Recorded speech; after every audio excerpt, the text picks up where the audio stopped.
Привет! Тема «Пиренейский мир». Пиренейский мир был международным мирным договором, подписанным 7 ноября 1659 года. Данный договор положил конец франко-испанской войне, начавшейся в 1635 году.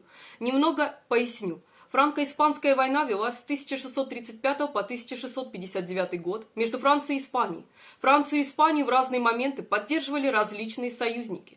Первый этап, начавшийся в мае 1635 года и закончившийся Вестфальским миром 1648 года, считается сопутствующим конфликтом 30-летней войны. Второй этап продолжался до 1659 года, когда Франция и Испания согласовали условия мира в Пиренейском мирном договоре. Итак, переговоры были проведены, и договор был подписан королем Франции Людовиком XIV и королем Испании Филиппом IV, а также их главными министрами Джулио Мазарини и Луисом Мендесом.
Испания и Франция завершают войну, которая длилась с 1635 года по 1659 год. Франция оказывается в сильном положении в Европе. Испания уступает ряд территорий, включая Артуа и Северную Каталонию. Это аннексии Франции. Людовик XIV женится на Марии Терезии Испанской.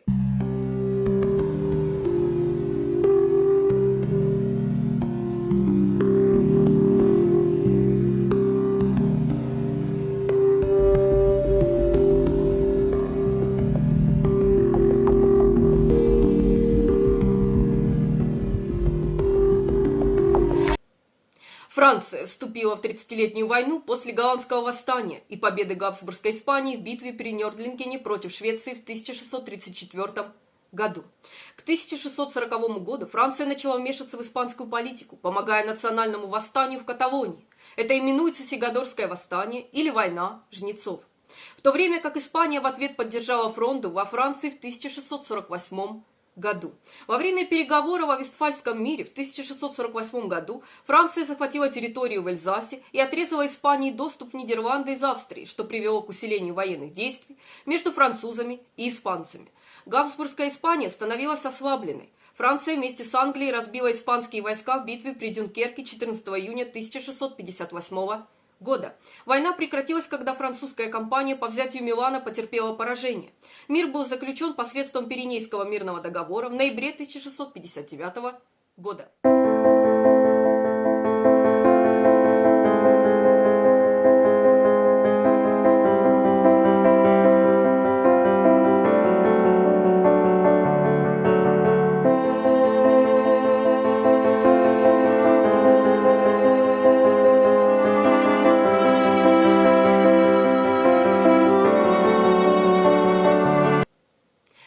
Испания была вынуждена признать и подтвердить все французские завоевания по Вестфальскому миру.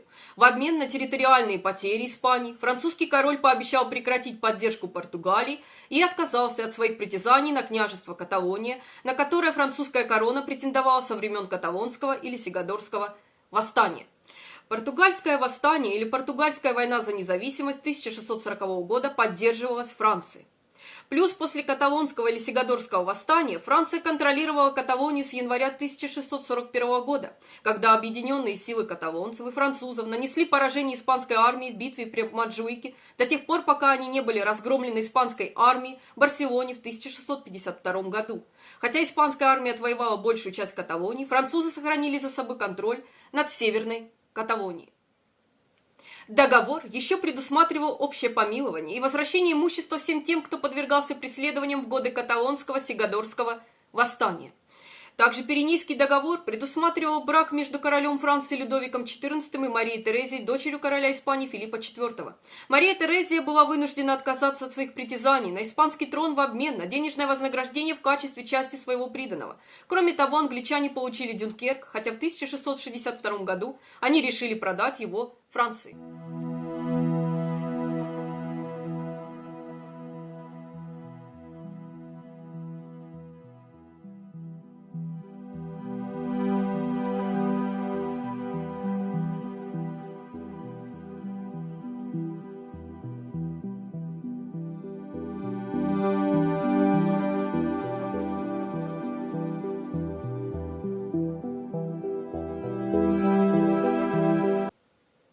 Пиренейский мирный договор стал последним крупным дипломатическим достижением Мазарини. В сочетании с Вестфальским миром это обеспечило Людовику XIV стабильность и дипломатическое преимущество. Можно также сказать, что Пиренейский мир фактически означал потерю Испании статуса великой державы и конец золотого века испанской истории. Мазарини предугадал, что разоренная войной Испания не сможет выплатить приданое в срок. Невыплата приданого впоследствии дала повод Людовику XIV развязать деволюционную войну.